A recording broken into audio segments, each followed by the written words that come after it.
Alors, bonsoir à tous. Bonsoir Marie-Angélique. Je suis vraiment très, très heureuse d'être avec toi ce soir. Et avant de commencer cette conférence, je voudrais un peu vous parler des coulisses de cette conférence parce que c'est quelque chose dont on a parlé depuis assez longtemps avec Marie-Angélique, puisqu'on se connaît depuis plusieurs années.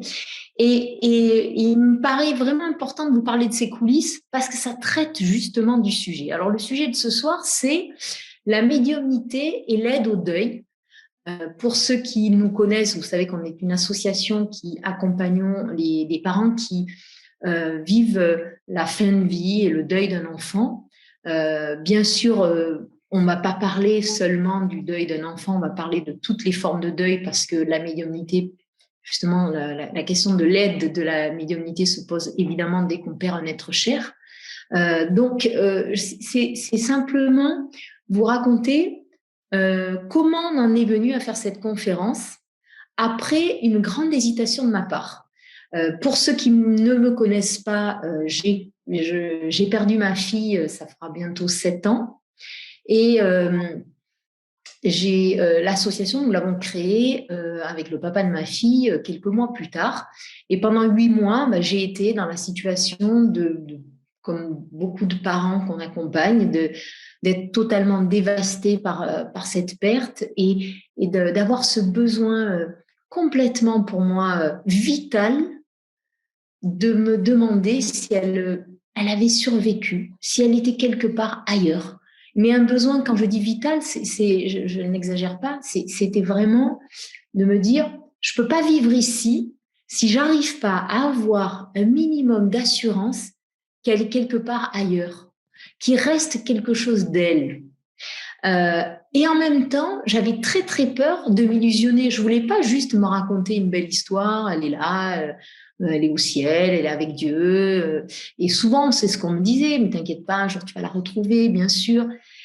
Mais tout ça, c'était des belles paroles. Moi, j'avais besoin de preuves. J'avais besoin de quelque chose qui m'assure que c'était pas juste des belles paroles et j'avais besoin de quelque chose de tangible qui puisse me prouver qu'elle existait ailleurs. Donc, évidemment, alors que je ne m'étais jamais posé la question auparavant, je me suis demandé, est-ce que je devrait pas aller voir un médium. Peut-être qu'un médium arriverait à communiquer avec elle et à m'apporter cette preuve. Donc ça, je vous parle d'un parcours qui a rien à voir avec le point rose, qui était vraiment mon cheminement personnel. Parce que quand on me disait, mais oui, bien sûr que ta fille, elle est ailleurs. Un jour, tu la rejoindras. Moi, j'avais un autre problème qui était, bon, ok, elle est peut-être ailleurs, mais moi, j'ai besoin de garder un lien avec elle. J'ai besoin de me dire que peut-être elle me voit, que peut-être que ce que je vis ici peut encore être vécu avec elle autrement. Et ça aussi, la question de la médiumnité à ce moment-là se posait pour moi parce que c'était si j'arrivais à communiquer avec elle et qu'elle puisse m'assurer de certaines choses comme le fait qu'elle puisse me voir, ben ça allait apaiser quelque chose. Je ne savais pas si ça allait pas me faire plus de mal que de bien. Et c'est pour ça que j'avais aussi toutes ces peurs, à la fois la peur du jugement. Moi, c'est quelque chose que je n'ai jamais osé dire dans mon entourage. Je me suis dit, mais si je leur dis que je vais voir un médium, ils vont tout de suite penser que je vais me faire manipuler ou que je suis faible. Et en plus de cette souffrance que je vis, je vais être rejetée ou jugée. Donc, je me rajoutais cette peur. Et puis, j'avais peur aussi d'être déçue. Je me disais, oui, mais alors si je tombe sur un médium qui me dit des choses qui, moi, me semblent pas correspondre à ce que j'imagine ou que je perçois de ma fille dans certains signes que je pouvais avoir ou penser avoir, j'avais peur aussi que ça vienne ébranler le peu de réconfort que j'avais commencé à élaborer avec ces signes-là. Et je me disais, mais si le médium me dit tout autre chose, qui je vais devoir croire? Et donc, il y avait tout cet univers qui a fait que ça, c'était mon expérience personnelle avec les médiums. Et puis, j'ai quand même regardé sur Internet, j'ai écouté des vidéos, j'ai découvert ce qu'était une EMI, une expérience de mort imminente, avec des récits assez troublants. Chaque fois que je tombais sur des vidéos comme cela, ça m'apaisait vraiment. Ça venait sécuriser quelque chose en moi qui me permettait de vivre les jours d'après un peu mieux. Ça durait jamais très longtemps, mais Voilà, après, il fallait autre chose, et puis encore autre chose. Et puis un jour, je suis tombée sur une vidéo de Marie-Angélique qui parlait de son travail. Et merci encore, Marie, d'être avec nous. Ton nom, déjà, pour moi, avait résonné parce que Carla Marie, quand elle jouait, elle se donnait un nom, un autre prénom que le sien, et elle s'appelait toujours Angélique ou Marie-Angélique. Et donc, ton prénom, pour moi, avait été déjà un indice de confiance. Et puis, ce que tu avais expliqué, j'avais trouvé ça rassurant. Il y a une question aussi de feeling. Et j'ai fait ce pas de te contacter, mais en ayant très, très peur pour toutes les raisons que je vous ai expliquées. Ça a été mon cheminement personnel et ça a été d'une aide considérable pour moi. À un moment, je crois que c'est à peu près vers les 8 mois après le décès de Carla Marie. Et vraiment, c'est aussi ça qui a fait que j'ai tenu dans l'association à poser ce sujet. Et pourtant, je ne l'ai pas fait pendant des années. Pourquoi? Par peur du jugement encore. Je me suis dit, si on veut apparaître comme une association sérieuse, pas une association perchée, pas une association qui est coupée du réel, des problématiques des gens ordinaires. Si on commence à parler de médium, de spirituel un peu trop perché, je me suis dit, ils vont se dire, oh là là, ces parents, ils ont complètement perdu pied. Oui, peut-être que ça leur fait du bien, mais ils sont plus crédibles. Et j'avais besoin d'abord de crédibilité, de crédibiliser que ce qu'on faisait, c'était pas juste une élucubration de parents tellement en souffrance qu'ils ont besoin de croire à tout prix, n'importe quoi, pourvu qu'on leur dise que leur enfant est quelque part. Et j'ai continué ces relations avec Marie-Angélique qui m'a proposé un jour de faire une séance de médiumnité en salle en reversant quelque chose au point rose et qui m'a invité à venir parler du point rose. Et du coup, j'ai assisté à cette séance après. Et je te l'avoue, Marie, un peu sceptique. Sceptique dans le sens de dire, c'est une séance de médiumnité en salle, tout le monde vient avec sa photo, ça fait un peu supermarché des défunts, là. C'est bizarre quand même ce truc. Et j'ai juste assisté à cette séance. Et là, j'ai été bluffée. Bluffée, pas que de ce que tu as transmis aux personnes qui étaient là, de leurs défunts, du pouvoir de réconfort que ça a représenté. Pour chacun, je les ai vus vraiment repartir avec un encouragement à vivre. C'était pas, ah oui, allez, quand est-ce que je peux revenir faire une séance? C'était, il y a quelque chose qui s'apaise en moi, j'ai le droit de vivre, je suis sécurisée, je suis rassurée, je suis réconfortée. Et là, je me suis dit, non, il faut arrêter de ne pas en parler parce que c'est une vraie aide au deuil, la médiumnité, avec ses limites, et c'est de ça qu'on va parler ce soir. À partir de quand ça peut être une aide, à partir de quand ça peut devenir un risque. Et avec Marie-Angélique, on a souvent parlé de toutes ces questions et forte de tes 10 ans d'expérience, et je sais que tu es souvent en lien avec des parents qui vivent ce deuil terrible de perdre un enfant. Ce soir, on a voulu vraiment partager sur ce sujet à la fois de ton travail, de ce que tu fais concrètement, et dans quel cadre tu le fais, mais aussi d'oser parler de ce sujet en arrêtant de dire est-ce qu'on doit y croire ou pas y croire. Moi, ce soir, c'est pas le sujet. Le sujet, c'est pas est-ce que c'est vrai ou pas, est-ce qu'on y croit ou on n'y croit pas, c'est qu'est-ce que ça représente comme aide au deuil, à quel moment. Et souvent, c'est une étape. Et comment on ose en parler. Voilà. Excusez-moi pour cette longue introduction, mais pour moi, elle était vraiment importante et je voulais avoir l'honnêteté de vous expliquer que même moi, dans l'association, j'ai attendu avant de poser le sujet pour pas qu'on se dise, ça y est, le point rose vire à la secte, ou ça y est, ils sont complètement...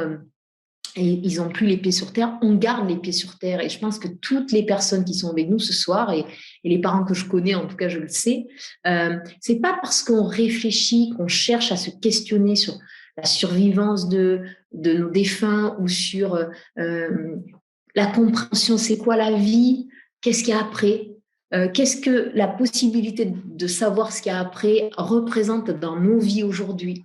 Toutes ces questions, elle ne nous coupe pas de la vraie réalité qui est aussi de vivre l'absence, avec la difficulté du deuil, avec la difficulté de vivre sans les êtres chers qu'on a, et tout ce que ça peut représenter aussi de très euh, presque pratique, physiologique, psychique, par ailleurs. Et c'est vraiment pour moi, cette petite introduction était importante. Voilà, alors Marie-Angélique, je vais te donner la parole parce que j'aimerais tellement que tu nous parles de ce sujet et j'aimerais aussi, si tu es d'accord, que tu nous expliques comment toi tu en es venu à la médiumnité, parce que toi aussi tu as dû sans doute faire ce pas-là d'assumer quelque chose qui dans notre société peut être perçu de manière très ambivalente aussi. Donc, est-ce que toi aussi tu as fait ce pas avec difficulté ou facilité? Comment tu en es venu à la médiumnité? Alors déjà, bonsoir à tous et je tiens vraiment à te remercier pour ta confiance parce que c'est toujours un plaisir, un bonheur que de travailler à tes côtés. Et ça fait quasiment 2 ans, jour pour jour, qu'on avait fait la conférence en Dordogne où tu étais intervenue. Et je suis vraiment très heureuse et très honorée de pouvoir participer à l'association et à l'aide que ça pourra apporter. Alors, donc moi, j'ai toujours eu cette sensibilité. Pour moi, la médiumnité, c'est vraiment une sensibilité plus. Depuis toute petite, je suis comme ça. J'ai été réanimée à la naissance. J'ai pas respiré pendant un bon moment, mais j'ai pas eu de séquelles en fait. Mais dès l'enfance, je me suis aperçue que je percevais des choses que la plupart des gens ne percevaient pas. C'est quelque chose qui s'est nettement accentué quand j'ai été adolescente et là, je l'ai très mal vécu parce que j'avais l'impression de vivre plus, on va dire, avec les morts qu'avec les vivants. C'était très compliqué pour moi d'en parler, donc je le cachais. Il a fallu que j'en parle à mes parents parce que eux, j'avais du mal à leur cacher parce qu'ils voyaient bien qu'il y avait un truc. Et à l'époque, on m'a envoyé chez le médecin et le médecin m'a envoyé chez le psy. Voilà. Donc, c'est quelque chose qui a été difficile quand j'étais jeune parce qu'il n'y avait pas Internet. Donc j'essayais de trouver des livres pour comprendre ce que je vivais et j'ai vu que je n'étais pas toute seule à vivre ça et que c'était une médiumnité.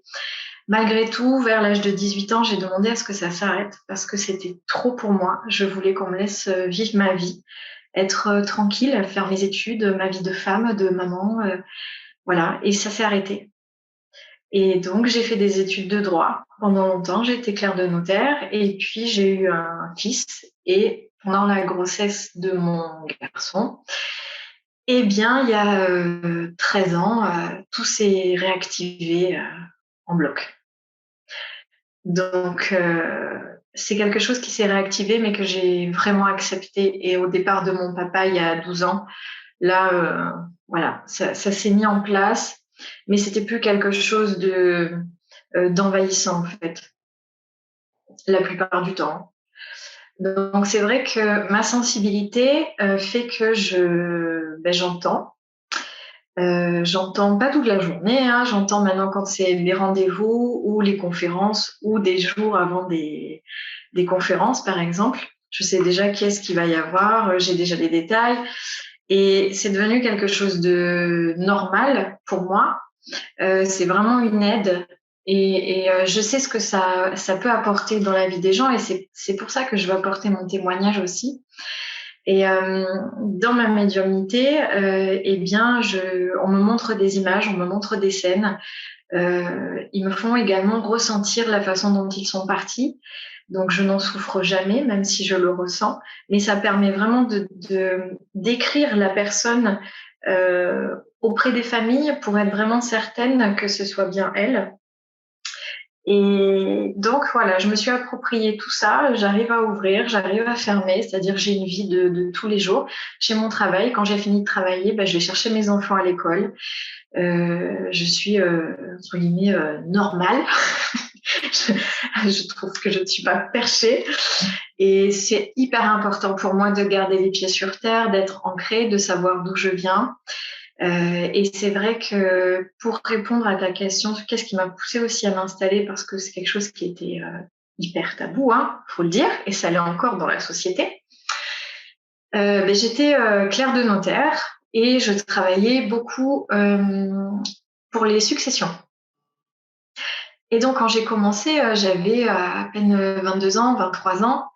Et je me rappellerai toujours, c'était un très gros cabinet un office notarial qui était très gros. Et donc, il y a un petit monsieur qui arrive et qui était effondré en larmes, il pleurait toutes les larmes de son corps, il venait de perdre son épouse, et personne ne voulait l'accueillir parce qu'il pleurait trop. Et ils sont venus me voir, alors que moi j'étais toute jeune, ils m'ont pris, ils m'ont donné la boîte de mouchoirs et ils m'ont dit c'est pour toi, vas-y. Et en fait, j'ai senti ce jour-là que j'étais faite pour ça, mais clairement. Et donc après, j'accueillais les familles en deuil pour les aider dans la succession, les papiers, tout ça. Et en fait, il me manquait quelque chose. Il me manquait la dimension humaine. Et quand mon fils est né, j'ai arrêté de travailler. Je me suis occupée de lui. J'ai eu ma fille tout de suite après. Et comme par hasard, il y a eu la crise immobilière, plus de boulot dans le notariat. Et je dis, bon, bah, allez, il faut y aller, quoi. Donc, c'était pas facile. Et tout de suite, alors que j'avais jamais fait de rendez-vous, enfin, le hasard de la vie a fait qu'on m'a demandé d'intervenir en salle pour une association d'aide au deuil. Donc, il y a plus de 10 ans de ça. Et j'ai fait que ça, en fait, traverser la France pour les associations d'aide au deuil, donner des conférences, faire des médiumnités en salle, toujours dans le but d'apporter un réconfort. Ça n'enlève pas le chagrin, ça ne fait pas, on va dire, faire son deuil, parce que pour moi, les personnes que l'on a perdues, que l'on a aimées, on ne fait pas le deuil de ces personnes-là, on apprend à vivre l'absence, on apprend à vivre différemment, on s'approprie ça. Et la médiumnité, pour moi, c'est vraiment un coup de pouce, un coup de boost, parfois, qui va vraiment permettre de redonner du carburant à un moment donné où on peut être effondré et dire ouais, t'es là. Ouais, à travers ce qu'il m'a dit, je vois que oui, tu as vu comment je souffre et ça permet de se regonfler un petit peu pour continuer à avancer en fait. Et ça, c'est pour moi un moteur extraordinaire. Alors justement, ce que tu dis, Marie, c'est que donc ce sont des personnes qui souvent viennent à un moment où elles sont désespérées. Oui. Et quelles sont les demandes les plus fréquentes de ces personnes? Est-ce que c'est souvent des parents? C'est quel type de personnes te sollicitent et surtout quelles sont leurs demandes et leurs attentes? Alors j'ai beaucoup de parents en deuil. Euh, peu importe l'âge de l'enfant, même un enfant qui est parti adulte, hein, quand on est parent, on l'est pour toute la vie. Mais après, j'ai aussi beaucoup de veufs, euh, veuves, enfin, les personnes qui ont perdu leurs parents. Enfin, c'est vraiment assez général. Mais pour moi, enfin, de ce que j'ai pu ressentir et pu voir à travers les rendez-vous, c'est vrai que le deuil d'un enfant, c'est quand même ce qu'il y a de plus difficile. Les attentes, alors, c'est pas facile à gérer. Il y a des attentes des deux côtés. Je le vois beaucoup quand je suis en conférence, en fait, parce que vous venez, par exemple, en conférence, quand tu es venu le dimanche en Dordogne, tu vois, les gens se sont installés, sauf que moi, j'avais des défunts, des familles qui étaient là depuis plusieurs jours avant. Et je savais qui ils étaient, leur caractère, ce qu'ils avaient vécu, en gros, ce qu'ils voulaient dire. Et après, je les retrouvais sur la table parmi presque 100 photos qu'il y avait. Et donc, je gère la pression des familles. Ils sont en même temps impatients de les retrouver le temps de quelques instants avec des détails percutants. Et ça, c'est important pour moi qu'ils puissent les reconnaître. Et en même temps, ils ont beaucoup d'appréhension. Comme tu l'as dit tout à l'heure, tu vois, je le retrouve aussi. Les gens m'en parlent après. Ah là là, en fait, j'avais très très peur. Ou quand je sors la photo, ils sont en train de s'enfoncer dans leur siège. C'est-à-dire qu'ils savent tellement pas ce qui va se passer. Et la médiumnité, c'est pas forcément quelque chose de triste. Faut le savoir. C'est-à-dire que oui, il va y avoir beaucoup d'émotions, mais en même temps, il va y avoir des rires, il va y avoir des blagues, des choses, beaucoup de taquinerie, si on peut dire ça comme ça, même si c'est pas très français. Mais c'est ça qui est beau, en fait, c'est qu'ils restent les mêmes de l'autre côté, et donc les familles les retrouvent. Donc ça crée une attente de est-ce que je vais le retrouver comme il a été, comment il est qu'il est encore malade. Ça, j'aimerais qu'on en parle aussi après. Ouais. Et du côté des défunts, C'était très, très troublant, moi, j'en revenais pas, ce besoin des défunts d'être bien identifiés, avec des détails très précis sur la façon dont ils étaient partis, en montrant un membre qui était blessé.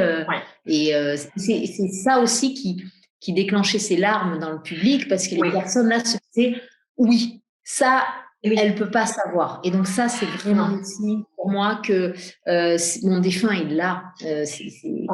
C'est ça. Je crois que c'était ça l'attente aussi. C'était se rassurer sur le défunt va venir et qu'il existe quelque part ailleurs de l'autre côté. C'est ça. Et c'est pour ça que les détails sont pour moi hyper importants et que j'ai besoin de ressentir, de m'imprégner en fait. Et puis je le ressens du tac au tac. Hein. Chez moi, ça part assez vite. S'ils sont là ou pas, ça se fait très vite. Et c'est vrai qu'ils ont aussi cette même attente. Même, ils sont encore plus pressés, mais eux, ils sont dans la joie.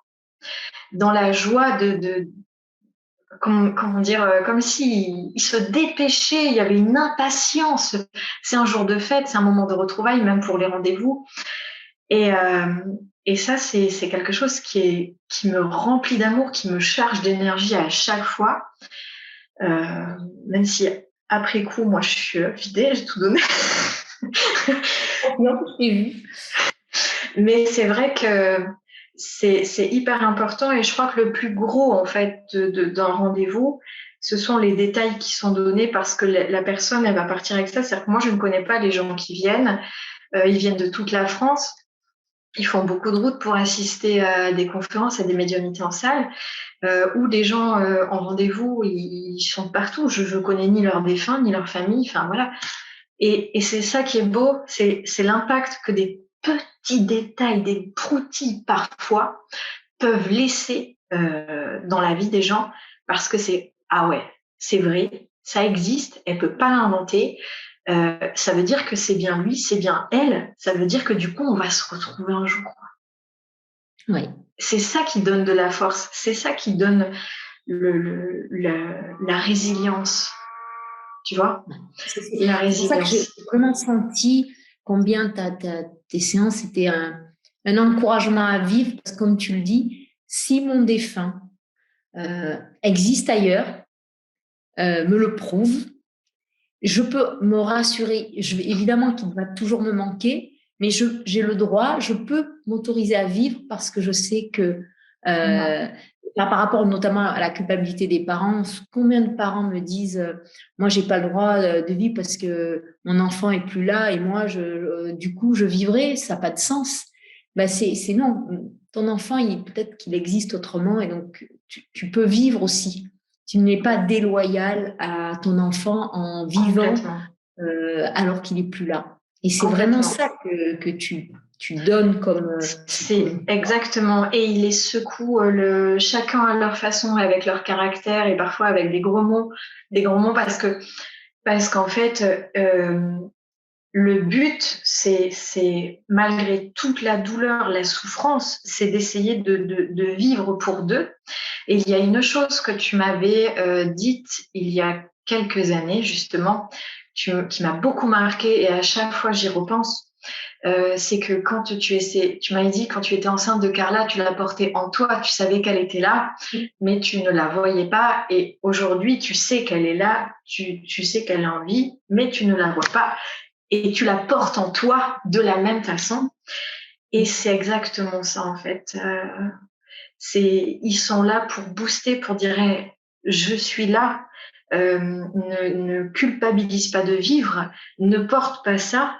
Et c'est pour ça que dans le contenu des rendez-vous, il y a énormément de messages pour déculpabiliser les familles, peu importe le rang, voilà, essayer de déculpabiliser les familles parce que souvent on se dit mais j'aurais dû faire ci, j'aurais dû faire ça, et il y a beaucoup de regrets, on se met beaucoup de pression sur les épaules et c'est très difficile de trouver un sens à sa vie, de trouver la force de vivre alors qu'on n'a pas pu sauver l'autre, on n'a pas pu empêcher et alors qu'on dans un rôle aussi de parent, on se dit qu'on aurait dû pouvoir protéger. Et parfois, la vie fait qu'on ne peut pas. Et ils sont d'une bienveillance et d'un amour absolu et inconditionnel en disant tu ne pouvais rien faire de plus. Tu as fait tout ce que tu pouvais. Mais maintenant, j'aimerais que tu honores ma vie en vivant pour deux. Je me souviens d'ailleurs, moi j'avais cette problématique et hier on parlait avec des parents qui revivaient le vécu à l'hôpital avec leur enfant, avec la culpabilité d'avoir fait certains choix de traitement ou de pas avoir peut-être fait assez, de revisiter le vécu de la fin de vie de leur enfant avec à quel moment j'ai pas fait ce qu'il fallait et qu'est-ce que j'aurais pu faire pour empêcher ça d'arriver ou le retarder. Et moi, je me rappelle cette question que je t'avais posée parce que j'étais dans cette culpabilité de lui avoir imposé une biopsie qui avait aggravé son état, de l'avoir fait partir, laisser partir à l'hôpital. Alors pour elle, c'était le pire endroit du monde et de ne pas avoir réussi à la ramener à la maison. Et je pensais qu'à ça. Et ce que tu m'as dit à ce moment-là, lors de cette première séance, c'est mais ça, c'est pas important. C'est pas important. Et moi, ça m'avait vraiment allégé ce questionnement, cette espèce de petit roue de hamster que j'avais en permanence, de me dire, mais qu'est-ce que j'ai fait, pas fait? Et je l'ai vu dans ta séance de médiumnité en salle. Souvent, les questions, c'était chargées de culpabilité. Et quand le défunt répondait, mais non, mais je t'en veux pas. Tu as fait comme tu as pu au moment où tu l'as fait, en connaissance de cause, au moment où tu as agi et pas du tout avec le savoir a posteriori de ce qui va arriver et de revisiter tout ça. Et ça, c'est vraiment le poids de la culpabilité, il est inévitable, mais quand vraiment on achoppe sur des petits détails, des choses faites ou pas faites, ça vient vraiment gréver le deuil très douloureusement. Et ça, c'est vraiment une aide que tu apportes. Oui, mais c'est vrai que les défunts en parlent spontanément. De toute façon, moi, je pars du principe où c'est important que les familles qui viennent consulter un médium essaient le moins possible d'avoir d'attente, même si pas d'attente dans le sens j'espère qu'elle sera là ou qu'il sera là, parce que ça, c'est entièrement légitime. Mais quand je dis attendre, c'est je veux qu'il me parle de ci, je veux qu'il me parle de ça, je veux qu'il me donne le nom du chien, le surnom de ci. Là. Alors là, on n'aura pas grand-chose. Alors ça, justement, c'est un point important que tu soulèves, c'est ceux qui viennent dans les rendez-vous en n'y croyant pas vraiment. Voilà. Donc avec une posture, j'y crois pas, mais un peu comme ça. Peut-être si. Et là, il pose la liste des conditions pour y croire. Voilà. Et alors, souvent, tu m'as dit, ça marche pas. Les défunts, ils rentrent pas dans ce jeu. Non, ils rentrent pas de. Que c'est bien. Le jeu de un peu de négociation, tu vois. Si c'est bien toi, refais-moi ainsi, ou si c'est bien toi, si c'est bien ça. Alors que c'est légitime, mais c'est vrai que ça bloque le contact et le but pour les défunts, c'est de rendre autonomes un maximum les familles. C'est-à-dire, je suis là, je suis vivant, je suis différente de la façon dont vous m'avez connue. C'est-à-dire, je n'ai plus le corps physique, l'enveloppe que vous voyez, mais il y a l'âme. Ça, on en parlera, on fera un petit point là-dessus avec le petit cheminement de l'évolution de l'âme, on fera un petit brief là-dessus. Et quand le but, c'est ça, c'est d'essayer de les amener à se raccrocher à la vie, même si c'est légitime d'avoir des négociations et tout ça, mais d'accueillir ce qui est là. Et je l'ai vu encore il n'y a pas longtemps, il n'y a pas d'attente. Bon, un deuil, c'est toujours souffrant. Un dernier contact que j'ai fait avec des parents qui a été extraordinaire. Les détails à l'appel. À l'appel. C'est ça qui est magnifique, en fait. Et quand on n'attend pas, on se dit, ben, il y aura ce qu'il y aura, j'espère que tu seras là, ça, ok. Mais après, je laisse faire, je fais confiance en la vie, je te fais confiance, tu sauras me dire. Et donc là, on évite pour les familles qui consultent un médium de poser des questions. Moi, j'aime bien prendre la photo et me laisser vraiment imprégner du ressenti de la personne, comme si j'étais incorporée, ou du coup, je vais ressentir comment elle est partie, puis après, je remonte le fil, le dérouler avec son caractère, et donc je vais prendre les mêmes mimiques, adopter les mêmes expressions, dire les mêmes expressions, me comporter, me tenir de la même façon. Et c'est ça, en fait, qui va poser le cadre, de dire, ah ouais, là, c'est bien lui, c'est bien elle, on le reconnaît. Et après, on va pouvoir commencer il va y avoir un échange. Mais généralement, c'est le médium qui parle. Hein. Ça aussi, c'est très différent pour moi de solliciter un médium avec une attente de est-ce que mon défunt va venir, va être là? Est-ce que je vais avoir c'est normal. ressenti? Est-ce qu'il y a quelque chose qui va me toucher et me convaincre que c'est bien lui? Et moi, c'est ce qui m'est arrivé, parce que je suis arrivée dans cet état d'esprit très inquiète. Et à un moment, il y a quelque chose qui n'a pas été cérébral, qui a été dans le ressenti. J'ai été submergée par une vague de... Je savais, je ne pouvais pas le prouver parce qu'on commençait à peine, mais il y avait quelque chose de fort, de ressenti. Alors que quand on arrive vraiment avec cette attente de « j'y crois pas », un peu avec les bras croisés comme ça, alors, allez-y un peu, et presque à prendre des pièges au médium, et de dire « oui, mais alors s'il ne dit pas exactement le bon mot, c'est que c'est une arnaque ». Ce qui est souvent là amène de la déception, parce que forcément, de toute façon, ça ne marche pas, mais qui vient, qui n'est pas tout à fait la même posture et la même demande, parce que on vient presque avoir une preuve qu'on a raison de se méfier ou de ne pas avoir confiance. Ce qui est quand même différent, moi, des personnes aussi qui arrivent, qui viennent en vraie souffrance, en vrai manque, et puis qui sont ouverts à, on va voir ce qui va se passer, j'ai peur, peut-être je vais être déçue, peut-être que... Mais il y a quelque chose quand même, je suis en ouverture de voir ce qui va arriver, et pas juste comme ça, allez, prouve-moi un peu que c'est bien vrai. Et ça, c'est une vraie posture différente. J'ai vu passer une question qui était très pertinente, je ne sais pas qui l'a posée. Comment est-ce que je peux restituer les gestes, ce que peuvent exprimer les défunts? Par exemple, alors j'ai pas du coup, la question est passée très vite, mais si c'est un enfant très jeune ou un bébé, il m'a semblé voir passer la question.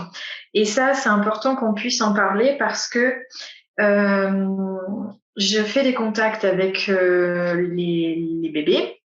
Je fais des contacts avec j'ai déjà eu en salle une personne qui était muette, mais qui me faisait faire des bouts de langue des signes, ou des personnes qui ne parlent qu'en langue étrangère, qui ne parlaient pas en français. Sauf que au niveau de l'âme, c'est quelque chose qui est universel. Il n'y a plus la parole, il n'y a plus la limitation du corps. Ou par exemple, ça peut être une personne aussi qui était handicapée, tétraplégique, qui a fait un AVC, enfin peu importe, qui avait une difficulté, qui ne pouvait pas s'exprimer. Ça n'a pas d'importance parce que moi je les ressens de l'intérieur, donc je vais prendre leur posture. Même si c'est un bébé, il y a forcément des détails, il y a des choses qui vont revenir, il y a des choses qu'il a entendues et qu'il va pouvoir exprimer. Alors oui, il n'avait pas la parole de son vivant, mais au niveau de l'âme, ça fonctionne en télépathie. C'est pour ça que lorsque vous leur parlez à voix haute ou vous leur parlez dans votre tête, ils vous entendent. Il n'y a pas de différence. Et c'est comme ça que moi j'entends. C'est-à-dire, je peux entendre comme ta voix, Nathalie. D'ailleurs, en préparant la conférence de ce soir, il y a des défunts, alors que on n'était pas du tout parti sur une médiumnité, mais que j'ai entendu notamment une jeune fille qui s'appelle Inès. Et du coup, voilà, et je peux entendre soit comme j'entends ta voix, soit de l'intérieur. Mmh. Et je peux même savoir s'il y a un accent, s'il y avait un problème aux dents, à la mâchoire, et que du coup, il y a un problème de prononciation. Et je ne sais pas comment mettre des mots dessus, c'est tellement particulier. C'est comme si, comment dire, ça m'incorporait et que je ressentais leurs problématiques, leur façon de se tenir quand il y a un handicap et tout ça, je peux le... Voilà. Alors, Parce que avant de vraiment que tu nous expliques, parce qu'il y a beaucoup de questions sur à partir de quand on peut Oui. toutes ces questions où vraiment tu vas rentrer dans le descriptif de comment le cheminement de l'âme et ce cadre-là, le risque, parce que c'était Oui. ça aussi de la conférence, c'est Oui. là on parle évidemment une situation idéale, Hum. mais c'est aussi que on peut avoir des risques de manipulation, des risques de dépendance, des risques que finalement ça n'aide pas le deuil, mais au contraire ça le fige ou ça coupe des vivants. Donc comment tu gères ça et quel est ton avis sur tous ces sujets? Alors, donc au niveau des risques, un des plus terribles pour moi, ce serait que les personnes tombent sur un charlatan. C'est-à-dire que la personne, elle n'a rien du tout et qu'elle fasse payer un rendez-vous et qu'elle fasse croire à la personne que c'est le défunt. Donc ça laisse une empreinte, ça peut ruiner quand même énormément. Au niveau des limites, donc les escrocs, c'est une chose et je trouve que c'est déjà pas mal. Parce que moi, ça arrive que parfois je ne puisse rien faire pour les gens. Je ne puisse pas avoir le contact. Parce que ce n'est pas automatique, ce n'est pas systématique. C'est quelque chose qui est très fragile. Pour nos défunts, cela demande énormément d'énergie puisque ils sont beaucoup plus hauts en vibration dans l'amour, là, ce qu'on appelle la lumière. Et donc, ils doivent baisser en vibration pour pouvoir se rapprocher de nos vibrations sur Terre qui sont beaucoup plus denses. Donc, c'est quelque chose de fragile qui ne peut pas durer non plus 2 heures. Et parfois, je ne peux rien faire. C'est-à-dire que soit c'est trop tôt, beaucoup trop tôt après un décès. Alors ça varie aussi en fonction de chaque défunt. Moi, j'aime bien attendre généralement 3-4 mois avant un premier contact. Plus le défunt va être bien, plus il y aura de détails et une très très belle communication. Ça sera d'une fluidité superbe. Mais voilà, ça arrive parfois qu'il n'y ait rien. Ce n'est pas pour punir les familles ou les parents. Ce n'est pas parce que les défunts s'en tapent ou qu'ils ne les aiment pas ou qu'ils leur en veulent. Je veux vraiment insister là-dessus. Parfois, il ne pourra pas y avoir de contact parce que ou c'est trop tôt ou le défunt a été sollicité de trop. Par exemple, quand j'ai eu un cas il n'y a pas longtemps, où ça s'était très très bien passé et la personne demandait d'autres contacts, enfin genre presque toutes les semaines, où il y en a qui voudraient des contacts tous les mois. Ce n'est pas possible. Sauf si vous tombez sur un escroc qui va vous payer, il va vous dire faire des contacts à tire-larigot, mais ça ne sera pas votre défunt. Donc ça, c'est hyper important. C'est-à-dire que c'est une fois, on va dire 2 fois maxi par an si il y a vraiment quelque chose. Mais le but, ce n'est pas d'entretenir une addiction. Et une des limites, un des risques de la médiumnité, c'est quand ça se passe aussi très bien. C'est qu'on est dans une bulle, on retrouve son défunt avec ses mimiques, ses expressions, ses souvenirs et tout ça, enfin bref, et on se raccroche à ça et on a envie de vivre qu'à travers ça. Donc moi, en tout cas personnellement, j'ai une éthique là-dessus. Je refuse d'entretenir ça. Je ne suis pas là pour ça. Je suis là pour aider les défunts aussi à évoluer. Ça ne veut pas dire abandonner sa famille et aider les familles à avancer sans solliciter tout le temps le défunt. D'accord ? Ça, c'est très important. Le risque, c'est qu'à un moment donné, le défunt ne puisse plus parler ou ne vienne plus parler. Parce que quoi qu'ils disent, quoi qu'ils fassent, ça rassure que 5 minutes la famille, ou 1 heure, on va dire, et après, plus rien. On se raccroche au prochain contact et on ne vit plus. Ce que je peux comprendre, parce que le deuil est souffrant et qu'il y a le manque. Mais c'est important de pouvoir se servir de ça, comme on l'a dit tout à l'heure, avec des coups de boost, s'appuyer dessus, se faire des rendez-vous avec son être cher pour pouvoir trouver un second souffle, mais pas rester sous l'eau entre chaque. C'est pas le but et c'est pas comme ça que je vois la médiumnité en tout cas, mais c'est vraiment un des risques parce que je le vois. De toute façon, c'est vraiment là le risque. C'est pour ça qu'on parle d'aide au deuil. Et là-dessus, et on a un certain nombre de parents, le deuil pathologique, c'est un deuil qui se fige à un moment dans une phase et qui vient être une entrave à la vie.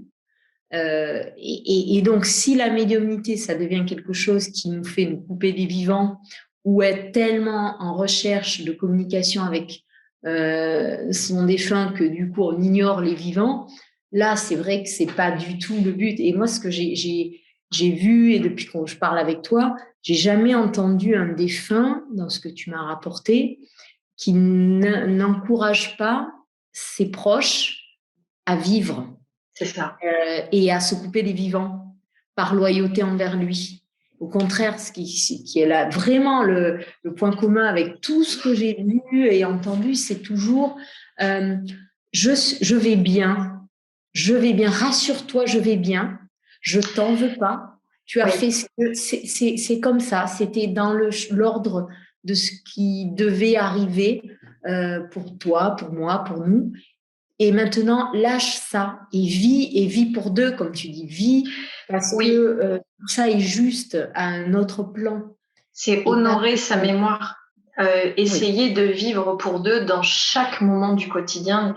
Tout ce que l'on fait et parfois on n'arrive plus à sortir, on n'a plus envie, on craque, on est effondré et on va se mettre un petit coup de pied aux fesses pour ne serait-ce peut-être que d'aller juste à la boulangerie mais de dire bah tu vois je l'ai fait quoi et je le fais pour toi parce que je sais que tu me vois et que tu voudrais pas que je me laisse mourir.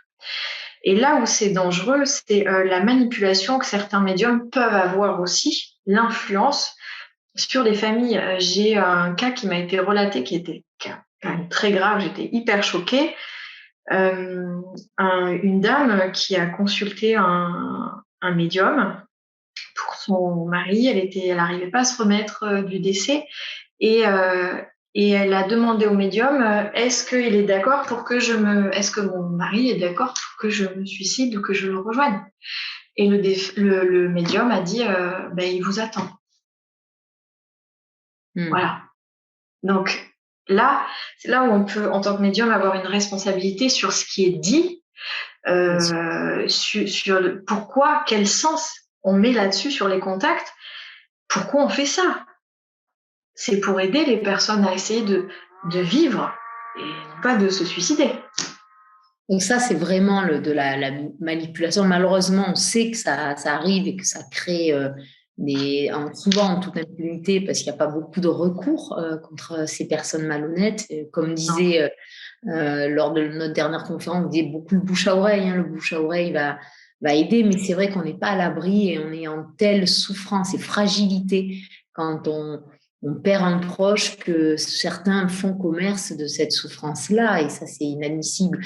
Après, par rapport aussi à ce que tu dis, on en parlait un peu avant, c'est certains confondent peut-être médiumnité et art divinatoire ou voyance et demandent à leurs défunts de gérer leur vie, de prendre la décision à leur place, donc oublie que leur vie c'est leur vie et ils ont un libre arbitre et que personne, ni ici ni ailleurs, va le décider pour eux. C'est à eux d'assumer. Est-ce que tu as parfois des personnes comme ça qui sont dans l'attente? Oui, pas plus tard que la semaine dernière où j'ai arrêté le rendez-vous parce qu'une dame sur Paris, chanteuse, tout ça, qui vient pour un monsieur, et moi je l'avais, mais le défunt, il me disait, mais je comprends pas en fait pourquoi elle demande un contact. Alors, il était étonné. Et c'est vrai que parfois ça arrive. Et donc, je lui décris la personne, comment il était. Elle me dit, oui, mais tout ça, je le sais. Elle me dit, mais moi, maintenant, je veux pas entendre tout ça. Elle me dit, vous taisez. Enfin, je veux pas entendre parler de sa vie. Je la connais, quoi. Je veux qu'il me parle de moi. Je dis, moi, je suis pas là pour ça. Un contact défunt, c'est un moment, c'est quelque chose qui est hyper précieux, qui est fragile. C'est un moment d'amour et de retrouvailles et c'est certainement pas quelque chose de nombrilique où on va demander au défunt de se taire. Et pour moi, comme on en a parlé tout à l'heure, les détails, c'est ce qui me permet aussi de ressentir que je suis bien sur la bonne personne pour la famille. C'est un peu comme les anciennes télécommunications. Tu sais que quand il y avait la standardiste qui qui avec les fils, vous voulez parler à telle personne, attendez, ne quittez pas. On va brancher, là, oui, c'est bien la personne. Ok, je suis sur le bon fil, sur le bon canal, c'est bon, la communication est établie. Et s'il n'y a pas ça, et puis quel est l'intérêt en fait? Et donc les limites de la médiumnité, on ne prend pas, enfin, pour moi, à mon sens, on ne prend pas un contact avec un défunt pour lui dire de se taire. Pour couper la parole sans arrêt ou ne pas le laisser s'exprimer parce que c'est quelque chose qui lui demande beaucoup d'efforts, beaucoup d'énergie et surtout pour lui demander si le petit dernier va avoir le permis, s'il faut faire les réparations de la toiture, s'il faut mettre de l'ordre dans les papiers, mais ils sont pas du tout là-dedans, quoi. Alors parfois ils vont le dire spontanément parce que c'est souvent arrivé, je tombe sur des personnes, des hommes notamment qui géraient la maison, ils disaient mais n'oublie pas de faire ça, il faut que tu vérifies si spontanément, mais non, il faut vraiment les laisser s'exprimer et ça vient naturellement.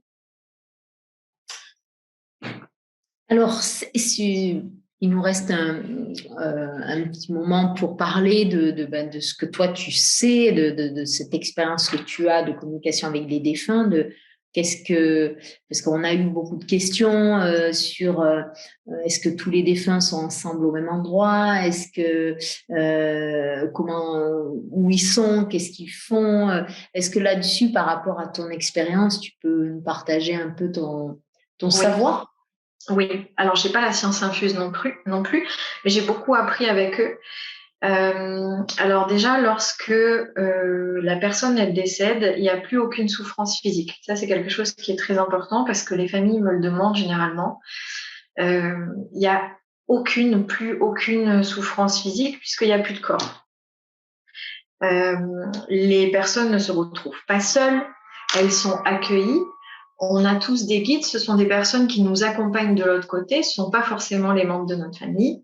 Donc il y a ces guides-là, et puis les membres de notre famille ou des proches qui ne faisaient même pas partie de la famille, mais que l'on a connus, que l'on a aimés et qui sont là pour nous accueillir. Le poème de William Blake, d'ailleurs, est très parlant sur ce sujet-là, parce que le poème du voilier que j'adore, parce que pour nous, en fait, on est triste, on les perd, et de l'autre côté, ils ouvrent les bras et disent, ça y est, enfin, tu es là. Et ce sont des grands moments de retrouvailles, des grands moments de joie, et c'est la fête. Clairement, voilà, c'est pas quelque chose de triste de l'autre côté. Pour des personnes qui n'auraient pas réglé leurs problématiques, là, je pense vraiment aux adultes, parce que pour les enfants, il n'y a pas tout ça. C'est vrai que les états d'âme, on peut les garder, c'est-à-dire les conflits qu'on n'a pas réglés, les regrets, les états d'âme, on les garde. Mais ce que je ne retrouve absolument pas chez les enfants. D'accord. Donc, ils sont accueillis par des guides et par la famille. Ensuite, la famille, elle va se mettre parfois un peu en retrait pour que la personne puisse refaire un point, sauf chez les enfants aussi, chez les bébés, puisque il n'y a pas un grand point à faire. Hein. Il n'y a pas grand-chose, voilà. Donc, ils font généralement un point, en tout cas pour les adultes. Il y a un temps de compréhension. Il y en a qui peuvent être des adultes, ne pas savoir où ils sont, ne pas comprendre, parce qu'en fait, quand on décède, on sort de notre corps. C'est un petit peu comme dans le film Ghost, hein, c'est la même chose. Et on peut se déplacer, on peut penser, on peut parler, on entend, on voit. Donc, est-ce qu'on est mort ? Ce que tu es en train de dire, c'est que, et ça me paraît vraiment aussi important à souligner, c'est qu'il n'y a pas l'au-delà coupé du réel et que les mondes sont interdépendants et qu'il y a une sorte de perméabilité de nos univers et qu'on n'est pas coupé, on n'est pas séparé d'eux. Non, complètement. Donc on peut faire confiance au ressenti qu'on peut avoir. Exactement. Les défunts, ils vont rester vraiment très très proches de nous pendant des semaines, des mois. C'est-à-dire qu'ils vont assister, s'ils ont été réanimés, ils vont assister à leurs funérailles. D'ailleurs, alors à chaque fois, enfin, très très très souvent, les défunts parlent aux familles de la façon dont ils étaient habillés pour leur dernier voyage, la façon dont ils étaient coiffés, s'ils avaient des chaussures ou pas, pour les adultes. Mais c'est toujours avec du sourire. C'est pas quelque chose de triste. Ils en parlent pas. Voilà. C'est vraiment oh là là, mais t'as vu comment il m'avait coiffé? Enfin, ça me ressemblait pas du tout. Qu'est-ce que c'est que ça? Et c'est vrai que généralement ils disaient ah ouais non mais je sais pas ce qu'ils ont fait, mais c'était pas du tout elle. Hein, ça leur ressemblait pas du tout. Ou quand le cercueil a failli être échappé et qu'il y a qu'une personne qui le sait, et ben ils l'ont vu, ils le disent. Et ils disent ah mais personne ne savait quoi. Enfin voilà, des choses comme ça. Donc ils assistent aux funérailles, ils assistent aux réunions de famille, ils assistent aux hommages qu'on leur fait. Ils sont hyper hyper touchés de ça. Ça les nourrit d'amour. Ils sont très très très joyeux de ça. Ils assistent ils sont très attachés, pour la plupart, à leurs affaires pendant un certain temps. Donc, il y a des personnes qui disent oui, mais il faut enlever vite les affaires. Moi, personnellement, je dis non. Parce que de l'autre côté, il y en a qui sont très attachés, il ne faut pas y toucher. Voilà, parce qu'ils sont encore là. Ils sont encore là, c'est pas parce qu'on ne les voit plus qu'ils ont disparu. Et ils essaient de faire des signes dans la vie de tous les jours pour prouver, pour montrer qu'ils sont là. Donc ça, c'est vrai qu'on peut les ressentir. On peut avoir, par exemple, d'un seul coup, la chair de poule ou la sensation les poils qui s'hérissent, une sensation de froid, ou ressentir un amour immense qui nous enveloppe, les larmes, l'amour qui arrive comme ça d'un coup. Ça, c'est quand il nous enveloppe d'amour, quand il nous serre, quand il nous touche. On peut avoir, c'est beaucoup plus facile pour eux de passer dans nos rêves. Et ce ne sont pas des rêves lambda ou normaux comme on a l'habitude de faire, c'est-à-dire c'est imprégné d'eux. C'est un rêve qui est conscient, c'est-à-dire on les retrouve, on peut les serrer dans les bras, on a l'impression que c'est, comment dire, qu'on peut les toucher en fait, qu'on peut leur poser des questions, on écoute vraiment attentivement leurs réponses. C'est quelque chose de différent et pour eux c'est beaucoup plus facile de passer par ce biais-là. Ensuite, ils peuvent faire des signes avec des petits cailloux en forme de cœur sur notre chemin, des plumes, des paroles de chansons. Ça peut être des choses qui se mettent à clignoter ou à faire de la musique, des appareils qui se mettent en route. Il y a tellement. Les bougies, vous a souligné Isabelle dans la conférence. Oui, c'est vrai. Oui, complètement. Qui vacille, qui oscille, ou qui peut s'éteindre et se rallumer. Ou ça peut être une photo qui va tomber.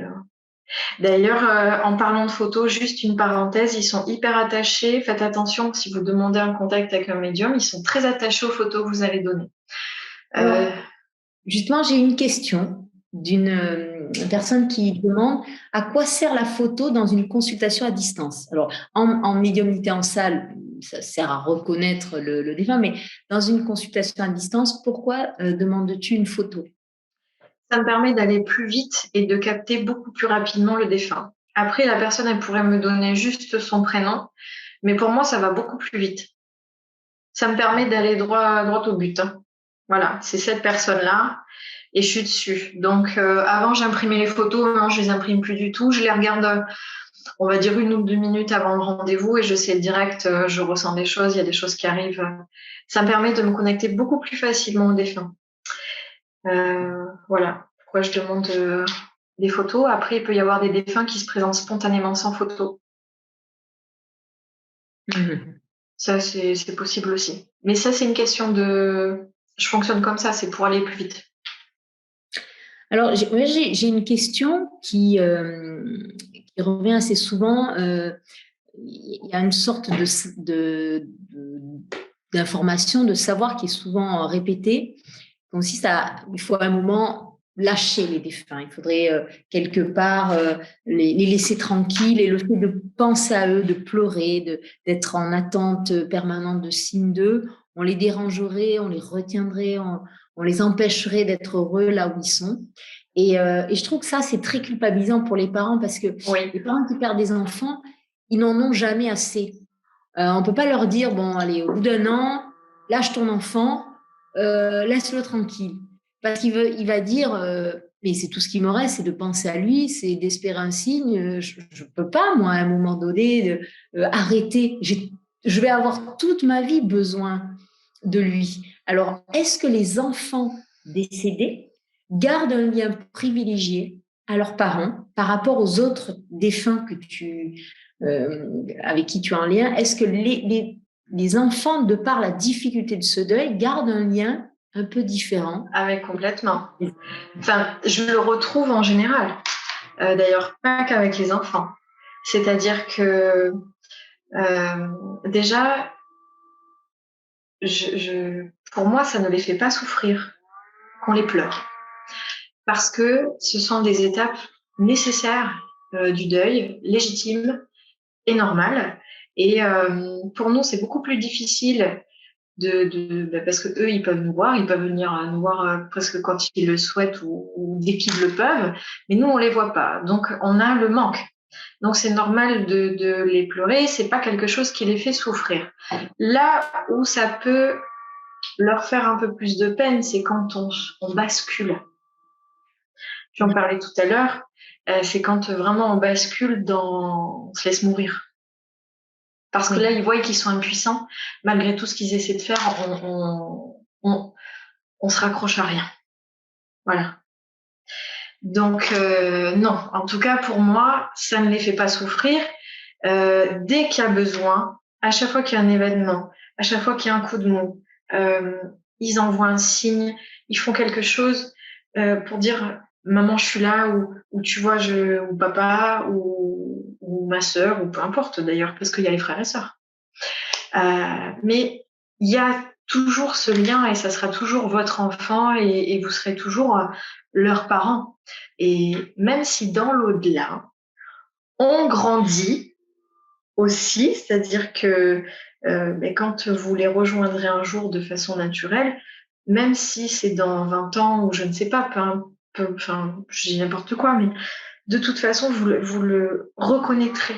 C'est imprégné, c'est indélébile. C'est comme l'odeur de notre enfant. C'est un truc qu'on a dans le nez et on sait que c'est celui-là et c'est pas celui du voisin. Et parce que physiquement on reconnaît, parce qu'il y a un truc à l'intérieur aussi. Et c'est ça, en fait, c'est ce lien qui est indestructible.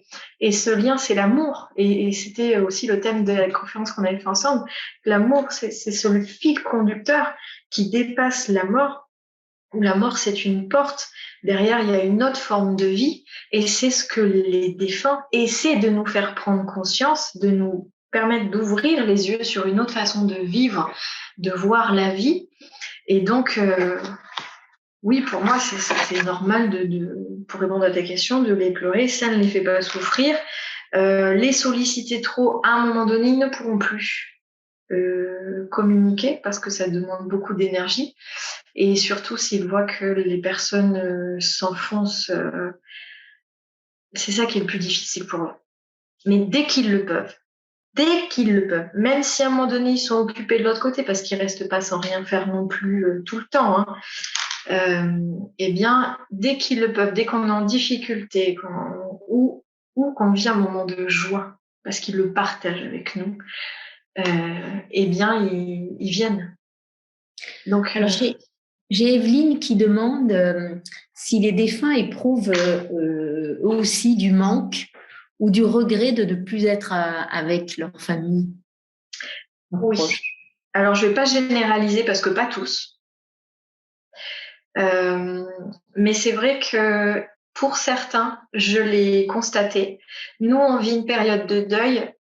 Eux, ils la vivent aussi, surtout lorsqu'il y a eu un départ brutal. Voilà. Qui n'était pas prévu, des projets en cours, des choses. Il leur faut un temps d'adaptation.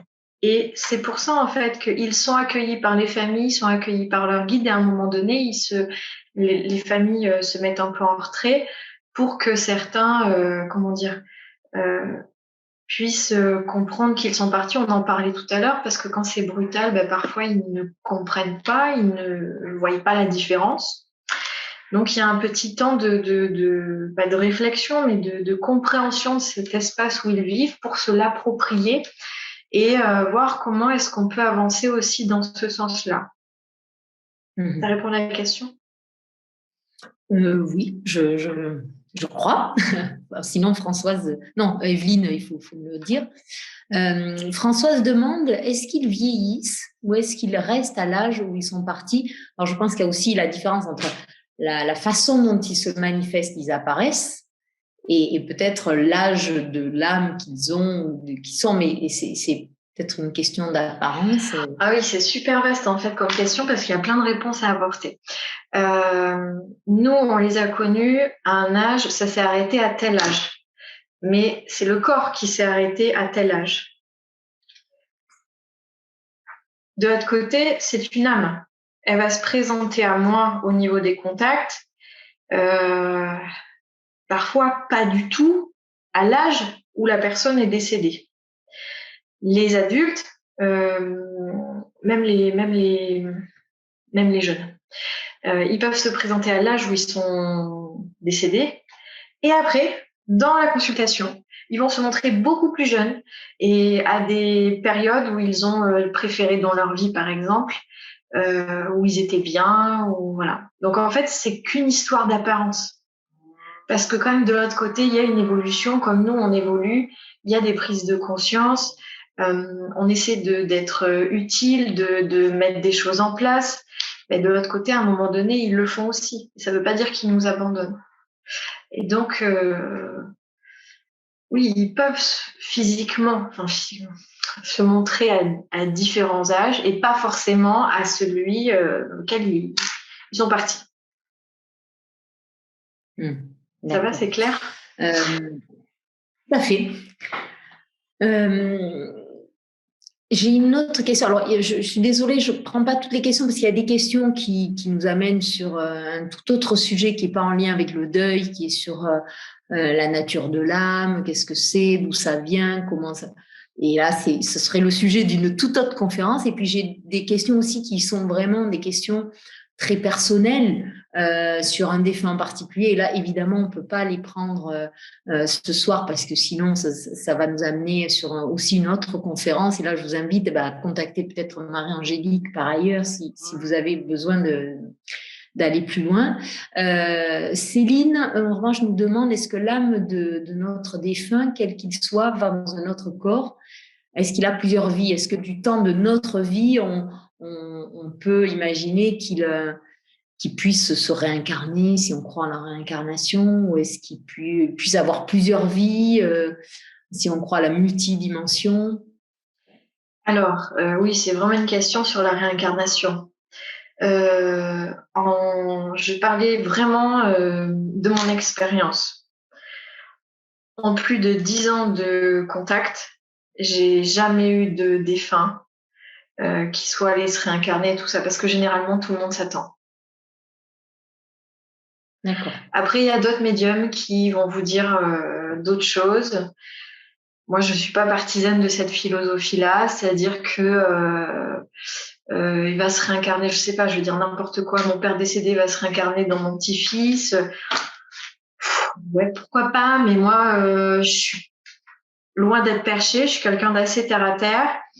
Et pour moi, et de l'expérience concrète que j'ai eue à travers mes rendez-vous, ils s'attendent. Et ils le disent en plus. Je t'attends, je serai là, t'inquiète pas, on se retrouvera. Donc, s'ils s'attendent, ils redescendent pas, parce que quand on redescend, on n'a plus accès. Donc, moi, je ne suis pas favorable de cette théorie-là, mais plus, et par expérience, parce que j'ai connu que ça dans plus de 10 ans et j'en ai fait des milliers et des milliers de rendez-vous, ils s'attendent. Voilà. J'ai eu aussi une question qui demandait s'ils sont tous les défunts sont au même endroit ou est-ce qu'il y a plusieurs... Pas toujours. Non. Alors ça, c'est vrai, ça dépend de l'état d'âme. De là où on en est, de si on est bien, si on a fait un travail sur soi, s'il y a eu des responsabilités à porter, un pardon à donner, si on est très très bien, bon voilà. C'est un petit peu comme nos états d'âme ici. Quand on va être moins bien, puis quand on va être très bien, et puis quand on aimait les gens, quand on aime les gens, ben on va les voir. Quand on les aime pas, eh ben on se voit pas. De l'autre côté, c'est pareil. Hein. C'est pas parce qu'on a été en couple ou parce qu'on était en famille que forcément on va être accueilli. Le pardon, l'amour, oui, d'accord. Mais il y a 2-3 trucs à régler avant, quand même. Et quand on ne pouvait pas se saquer ici, de l'autre côté, ben, on va pas se fréquenter, on va pas forcément rester avec. Et on peut retrouver des personnes qui sont décédées depuis très très très longtemps. D'accord. Donc non, on n'est pas tout le temps, ensemble. J'ai une question sur les passeurs d'âme. Donc, c'est ces personnes qui aident, peut-être, je pense que à travers la question, c'est la personne qui aide une personne à partir. C'est ça, sans doute, le passeur d'âme tel que vous le concevez, Lucie. Euh, Est-ce que Alors, toi, t'es arrivé d'accompagner des personnes ou est-ce que tu connais des passeurs d'âme alors moi, je suis un peu brute de décoffrage. Hein. Je dis les choses telles que je les ressens. Je suis pas forcément d'accord avec toutes ces théories-là, parce qu'en fait, une âme, comme nous avons tous notre libre arbitre. Je pense que elle veut peut-être dire si une âme est coincée entre guillemets ou qu'elle n'a pas compris qu'elle était décédée. Là, les personnes de sa famille ou de l'autre côté, on va pouvoir l'aider pour lui exprimer qu'elle est décédée, qu'elle a le droit d'avancer, qu'elle peut continuer son chemin aussi. Mais ceux qui disent il y a des entités dans votre maison, je fais un truc, c'est bon, je l'ai fait monter, elle est partie. Moi, j'y crois pas du tout. Encore une fois, je suis médium, mais je suis très cartésienne. J'ai les pieds sur terre et ils ont leur libre arbitre. C'est-à-dire que si ils ne font pas le nécessaire pour pouvoir monter d'un cran, élargir leur conscience aussi, c'est pas les autres qui vont faire le boulot pour eux et leur permettre d'accéder à un autre plan de conscience et de bien-être, comme nous. Quand on est par exemple en dépression, c'est pas quelqu'un qui va dire c'est bon, je l'ai fait passer, elle va mieux, ça y est. Non, on a une démarche à faire, un travail à faire sur nous, c'est la même chose de l'autre côté. On peut les aider à prendre conscience de certaines choses, mais encore faut-il qu'ils puissent tendre la main et demander aussi de l'aide ou pardon ou quelque chose. Mais comme ça arriver, mais s'il a rien demandé, s'il est bien où il est.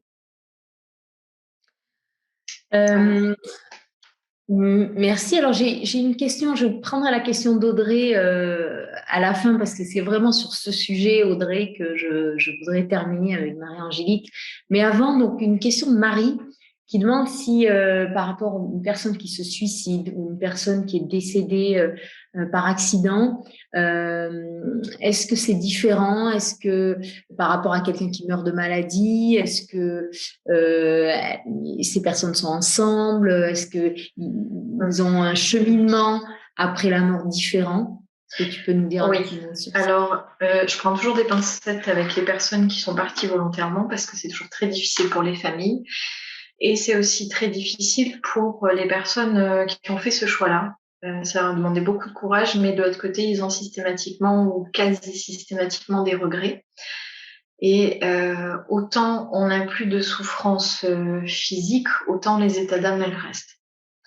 Donc, une personne qui va partir volontairement, elle va avancer, elle va évoluer, mais elle va devoir faire un travail sur elle. Ça va être un peu plus long parce qu'elle va devoir comprendre pourquoi il y avait telle et telle épreuve dans sa vie, comment elle aurait pu aborder ça différemment, sous un autre angle. Donc, oui, elle va évoluer, mais un peu plus lentement. Et du coup, les personnes qui meurent naturellement, ils vont se retrouver avec ces personnes-là qui partent volontairement, mais les personnes qui partent volontairement sont un peu plus basses, on va dire, parce qu'il y a un peu plus de travail à faire. Voilà. Après, tout dépend de l'état d'âme de la personne. La personne, elle peut être décédée d'une mort naturelle, une maladie, mais avoir une vie extrêmement difficile ou avoir fait des choses pas super et avoir un gros travail à faire et donc se retrouver dans sa souffrance morale en fait. Donc ça, c'est vraiment du cas par cas. Ouais. Alors, une dernière question avant d'en venir au sujet de conclusion. Tu as évoqué à un moment que les défunts avaient des choses à faire de l'autre côté, ils pouvaient être occupés, et on a Natacha qui demande que font nos enfants, petits ou adolescents, de l'autre côté. Est-ce que là aussi, les enfants ont des missions de l'autre côté différentes du simple fait ils sont partis enfants ou plus jeunes? C'est la joie. C'est transmettre la joie, transmettre l'amour. C'est accompagner les familles qui restent.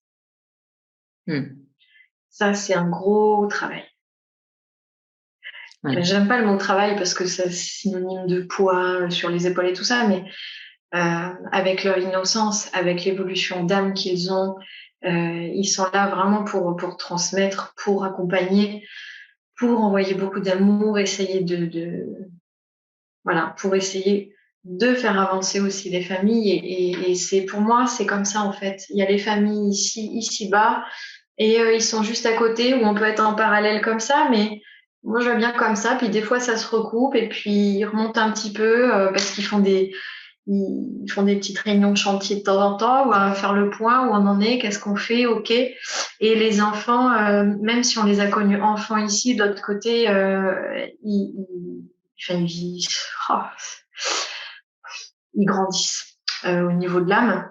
Et donc, ils s'occupent, c'est-à-dire qu'ils vont amener des projets, par exemple, comme pour toi, t'amener des projets, t'amener des parents, faire des rencontres, soutenir. Enfin, il y a toute une organisation qui est faite de l'autre côté. Ça se fait pas tout seul. C'est un travail d'équipe, c'est un travail de binôme en fait. Et si eux ils font leur job, ils avancent. Il faut qu'on le fasse aussi malgré tout. Ça se fait petit à petit dans les étapes du deuil, mais on avance main dans la main et on est unis. Et donc ça se passe comme ça. Donc ils restent pas sans rien faire. Donc les enfants, oui, ils sont là pour apporter de l'amour, apporter de la joie, apporter le soutien, le réconfort comme ils le peuvent, en nous soufflant cet amour-là. Après, pour d'autres, il y a, comme ici, une multitude d'activités possibles. Il y a un gros travail sur soi qui est fait à chaque fois, sauf pour les enfants, parce que j'ai les enfants, il n'y a pas besoin. Mais un gros travail d'enseignement, chacun trouve sa place en fait.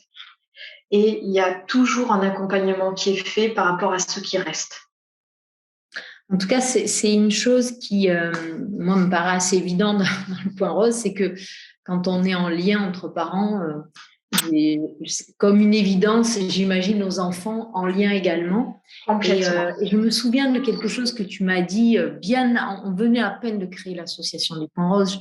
Je l'ai déjà raconté à des parents de l'association, mais je voudrais le repartager ce soir. C'est que tu m'avais dit... vous allez créer une association, vous l'avez fait. Et j'avais dit oui, on vient de créer une association. Et au tout début dans les statuts même de l'association qu'on venait de créer, quelques jours avant, on avait vraiment écrit développement des soins palliatifs pédiatriques. Et donc, dans notre idée, c'était vraiment mieux accompagner les enfants en fin de vie. C'était ça la mission du Point Rose, parce que comme une évidence, il fallait mieux accompagner ces enfants. Il n'y avait pas du tout d'idée au départ d'accompagner le deuil des familles après. Et je me souviens donc je t'ai dit ça, je t'ai dit voilà, on veut aider le développement des soins palliatifs pédiatriques, et tu m'as répondu oui, en fait, en tout cas tu traduisais ce que ce que je disais. Oui, elle dit que c'est bien, mais elle veut surtout que vous accompagniez leurs parents, que vous aidiez leurs parents, que vous les aidiez en leur disant que la mort c'est pas la fin. Et elle s'occupe des enfants, de les accueillir, mais elle veut surtout que vous vous occupiez des parents, que vous les souteniez. Et là, à ce moment-là, quand tu m'as dit ça, j'avais aucune idée de ce que deviendrait l'association. Et effectivement, qu'on a été contacté par des parents qui avaient déjà perdu leur enfant ou qui avaient perdu des enfants d'autres causes que de maladies. Et on a été mis en rapport avec cette problématique de comment on soutient un parent qui vient de perdre son enfant. Et ça, tu me l'as dit bien avant que moi, dans ma tête, et que ça devienne évident et que ça devienne élaboré. Et donc, c'est vrai que du coup, ce lien et à la fois le lien entre les enfants qui décèdent, le lien entre les parents, pour moi, c'est vraiment imbriqué, c'est vraiment très, très... Bien sûr, ça reste indélébile. C'est un lien d'amour inaltérable malgré la souffrance et c'est un travail d'équipe. C'est-à-dire, des fois, il y en a un qui va flancher, l'autre va envoyer un signe. Enfin, quand je dis l'autre, c'est pas péjoratif, hein. C'est en général pour rebooster, remotiver les troupes, dire bon allez, oui, je m'accroche, je sais que tu es là, on vit pour deux, parce que souvent on a des missions, on a des choses à faire, et si on se laisse dépérir, on peut pas réaliser ces choses pour lesquelles on travaille en binôme avec notre être cher. Et c'est ça qui est beau, c'est que on fait partie d'un maillon d'une chaîne. C'est pour ça qu'il reste pas sans rien faire. On comprend pas tout de suite le sens de tout ça et ce qu'on peut mettre en place, cette résilience dont je parlais tout à l'heure. Et je crois que c'est ça, c'est honorer leur vie, vivre pour eux, vivre pour deux malgré la douleur, la souffrance et la médiumnité. Oui, ça permet d'avoir un coup de boost, mais ça fait pas tout le boulot derrière. Ça permet de prendre conscience qu'il y a une vie après la vie, qu'il y a quelque chose qui continue, que ça ne s'arrête pas. Et qu'est-ce qu'on fait de ça, en fait? Qu'est-ce qu'on fait de cette vie qui a été donnée, cette vie qui est partie? Comment est-ce que je peux l'honorer? Comment est-ce que je peux parler de ça pour essayer d'ouvrir d'autres consciences, aider d'autres familles, aider d'autres parents? Et j'avais accompagné il y a des années de ça une maman qui avait perdu son bébé. Et le bébé, pareil, avait dit non, mais on va écrire un livre. Je vais te le souffler. Et ça sera pour aussi d'autres parents qui ont perdu des enfants, pour aider les frères et sœurs. Et elle a écrit ce livre. Et c'est ça qui est beau. C'est beau, et puis se mettre en état de, même si on ne sait pas, parce que parfois il y a des missions, mais peut-être que la mission, c'est juste d'être soi-même, d'être en paix, d'être conscient, d'être présent et aimant avec ce qu'on a. C'est pas forcément de créer une association d'intérêt général ou autre. Moi, ça a pris cette forme, mais souvent j'ai des parents qui me disent mais moi j'ai pas fait ça. Mais c'est pas peut-être que toi ton chemin, il n'a pas besoin de passer par là. Alors justement, je voudrais finir parce que on t'écouterait pendant des heures et on refera des conférences avec toi pour aborder tous les autres points sur cette idée que, et c'est quelque chose que moi aussi, puisque j'ai commencé par mon expérience et j'y reviens, parce que ça, je le connais bien, c'est le fait que finalement, la médiumnité peut être une aide à l'autonomisation dans le rapport à nos défunts. Et je rejoins cette question qui a été posée de est-ce qu'on a forcément besoin d'un médium pour avoir ce lien privilégié? Et moi, il me semble, et je voudrais que tu nous en parles aussi, qu'au début, on n'a pas assez confiance en soi, ou on souffre trop, ou on est trop dans le doute, dans le questionnement. Et effectivement, là, le médium extérieur va nous aider. Mais très vite, et on en a parlé aussi, pour moi, l'amour, c'est le canal. Quand on pense en amour à notre enfant ou à notre proche, on n'a pas besoin de médium. On lui parle. Et peut-être les pensées qui vont nous inspirer, les idées, les ressentis, ça va être... c'est tout à fait ça. C'est tout à fait ça. Et c'est là où, pour moi, la médiumnité, c'est fait pour rendre les familles en deuil autonomes. C'est-à-dire les servir de petites roulettes au début, les apprendre à avancer petit à petit pour ensuite commencer à enlever les petites roulettes, c'est-à-dire un peu moins de contact, pour qu'elles puissent se faire confiance dans leur ressenti, dans ce lien d'amour éternel qui est là et qui sera là jusqu'au bout, et de pouvoir avoir la foi en la vie, en la personne qui est partie, et pour la ressentir. C'est-à-dire quand il y aura un choix à faire, ne pas courir chez le premier médium du coin, mais se poser devant une petite bougie, un petit moment calme et dire voilà, j'ai un choix à faire. S'il te plaît, est-ce que tu peux me montrer la voie au plus profond de moi? Et c'est ça, en fait, qui est important, c'est essayer de vivre un peu plus en autonomie. Ça enlève pas la souffrance, ça enlève pas la douleur, on est d'accord. Mais c'est ça qu'ils veulent de l'autre côté. Le médium, c'est vraiment fait pour rassurer au début, mais une fois qu'on a compris que ça existait, il n'y a plus besoin. Alors, une fois de temps en temps, on se dit, bah, ça fait quand même du bien d'avoir des messages par intermédiaire de quelqu'un. Mais le principal, c'est après d'écouter son GPS intérieur, parce que votre enfant, votre être cher va vous guider intérieurement, ou peut-être qu'un jour, vous entendrez un mot, une phrase à l'intérieur dans votre tête, ou une chanson qui va passer par là, ou un oiseau qui va s'envoler devant vous, bref, et qui va venir répondre à votre question. Il n'y aura pas besoin de demander un contact extérieur parce que la clé, elle est là. Et moi, j'en reviens toujours à ce que tu m'avais dit, comme quand tu portais Carla Marie en toi pendant la grossesse. Là, c'est différent. Elle vit en toi, elle est en toi, et maintenant, le canal, il est là, en fait. Et c'est ça, c'est vraiment le but. Et là, dans ce canal, c'est pour ça que une fois que ce canal est vraiment établi et la médiumnité va être une aide, le temps que l'introjection de notre défunt intérieur soit assez forte pour qu'on n'ait plus besoin des petites roulettes. Oui. Là, du coup, vous allez avoir l'évidence. C'est-à-dire que pour moi, un médium, il a sa propre subjectivité, donc il va interpréter et comprendre ce que notre défunt lui dit avec le filtre de ce qu'il est. Et donc, c'est pour ça que ça peut être déceptif, parce que des fois, on va dire, oui, mais ça, c'est pas le mot qu'il employait, ou pas toujours. Alors que quand ça passe à travers soi-même, même si la tête réfléchit, raisonne en disant c'est pas possible, il va y avoir, comme tu disais, un ressenti, c'est-à-dire on va se mettre à pleurer, on va être submergé d'une émotion, on va avoir un frisson. La tête, elle ne comprend pas, mais le corps va exprimer des choses. Et souvent, j'ai des parents qui me disent c'était évident, pour moi, je savais. Il y avait quelque chose, même si je peux pas l'expliquer, mais je sais que ça, c'était un signe de mon enfant. Et quand bien même, ça peut être quelqu'un qui croit pas va dire, mais c'est du hasard, ça, c'est pas. Moi, je savais là que j'étais en présence de mon enfant parce que quelque chose de fort que j'ai ressenti. Et c'est pour ça que je dis souvent aux parents, mais osez vous faire confiance dans le lien.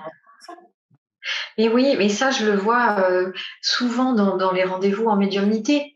Les défunts, enfants ou adultes, expriment quelque chose et les gens me disent « Oh, mais c'est quand même bizarre, j'y ai pensé il y a 2-3 jours, j'en parlais avec un tel, je voulais faire ça. » Mais faites-vous confiance. On vous le souffle, de l'autre côté, ils vous le soufflent, en fait, ils font que ça. Mais comme tu le dis, c'est oser enlever les petites roulettes pour écouter, se faire confiance, ne plus aller chercher les réponses à l'extérieur. Et même si la médiumnité a son utilité, à un moment donné, il faut savoir ne pas entretenir ça. Justement, c'est pour ça que pour moi, il y a une limite, l'autonomie, l'addiction, et ça, j'y fais très attention. Écoute, je trouve ça très très beau. Alors malheureusement c'est déjà terminé. Et merci pour toutes les questions que vous avez posées. Alors on n'a peut-être pas pris toutes les questions. Donc cette conférence n'est pas là pour vous encourager à aller voir un médium ou Marie-Angélique. Là vraiment le sujet de cette conférence ce soir, c'était d'oser aborder le sujet et après. J'ai vu aussi une question, quelqu'un qui dit moi ça me fait un peu peur, j'ai peur d'être déçu. Et ça, il faut écouter, c'est-à-dire on sait si ça va nous aider ou pas. Il y a une part. Il faut être prêt. Il faut être prêt. Si on a trop peur, c'est que c'est pas bon pour nous. Et peut-être que le lien à notre défunt, on va le trouver dans le sport, on va le trouver dans la prière, on va le trouver dans la religion ou dans la nature. Et ça aussi, c'est vous, votre canal, votre lien qui est différent. Ce sujet était important pour moi parce que très souvent, les parents me disent, mais presque, oui, moi j'aimerais aller voir un médium, tu connais quelqu'un, et qu'on a tellement peur dans la fragilité où ils sont qu'ils se fassent manipuler ou qu'ils tombent sur des personnes malhonnêtes dans leur état de fragilité, que c'est pour moi important, pas de leur dire mais c'est n'importe quoi, tu devrais pas, c'est d'entendre ce besoin, d'essayer de les guider vers des personnes sérieuses qui vont les amener à jouer ce petit rôle de petite roulette pour les amener à oser y croire, à oser se faire confiance et un jour partir sur leur chemin tout seul. Donc vraiment, c'était l'esprit. Et pour moi, le médium, c'est comme tu l'as dit, c'est l'amour. Tu travailles avec l'amour des défunts. Oui, complètement. Et je crois que c'est quand on aime très fort. Alors, bien sûr que j'ai vu passer aussi une question, quelqu'un qui disait, est-ce que c'est normal de plus avoir besoin de penser à un défunt ou de plus y penser au bout de 10 ans, 20 ans? Et j'ai envie de dire, ben oui, tout est normal. C'est ce qui est juste pour vous. Ça ne veut pas dire être déloyal. Je ne sais pas ce que tu en penses. Si tu oui, complètement. Ce n'est pas les trahir. Vivre, s'autoriser à vivre, même si on n'a pas pu empêcher qu'ils partent, ce n'est pas les trahir. Et ce n'est pas c'est pas une question de loyauté en fait. On n'a pas à choisir entre la vie et la mort. C'est l'amour, et l'amour il continue en fait. Et on est là pour ça. Et c'est normal qu'au bout d'un moment, on puisse vivre en se disant ah tiens ouais au fait je souffre moins. Je pense quand même à lui ou à elle, mais j'ai plus la souffrance qui me tord les boyaux, et ce n'est pas la trahir. Au contraire, ils sont aussi heureux de ça parce qu'on est en paix, on va se retrouver, et eux, ça les met encore plus en paix parce qu'ils se sont dit ah ça y est, ils veulent nous voir vivre, même si c'est tellement difficile pour nous. Merci beaucoup Marie-Angélique. Il y a énormément de merci dans le fil et je vous remercie et je les transmets à Marie-Angélique, des personnes qui te connaissent, qui nous connaissent, même une personne qui nous a vus il y a 2 ans ensemble et qui est là ce soir. Donc voilà, en tout cas, merci.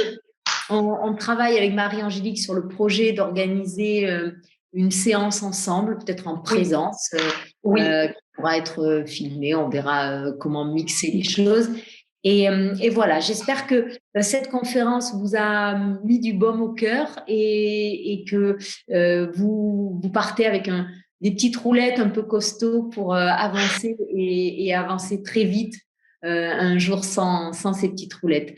Grand merci Marie-Angélique. Merci, cette conférence merci. sera encore visible sur le Facebook et sur la chaîne YouTube du Point Rose. Merci à tous, une très très bonne soirée et à très bientôt. Bonne soirée.